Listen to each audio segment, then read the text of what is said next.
The Calgary Planning Commission gave us some instructions. They said, we see this as the gateway to the city, and when people are leaving the city, it's the gateway to the mountain. The stones float in the steel cribs that have been built, and when you look at them, you can actually see the water ripples from the lake that was here 227 million years ago. There are also the fossils of animals from the seabed at that time. And so they're a really interesting connection back to this land, the immemorial times of the land. But also, it's foreshadowing those tall towers that you see downtown in the distance. And the idea was to bring this sort of tower and rock together.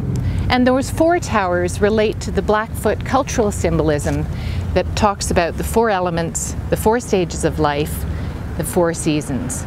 You know, it's a pretty big challenge to say, we've got this massive 6-lane highway, but we kind of want to have a gate on it, a gateway feel. So it needs to have a certain size and presence and monumentality, which is tricky to do with anything else. I mean, you couldn't do it with a mural.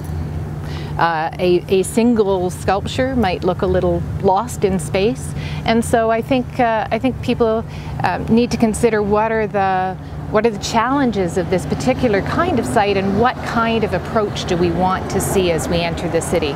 And I think they'll become landmarks in much the same way that if you think about the Arctic landscape and the kind of landmarks that Inukshuk's become.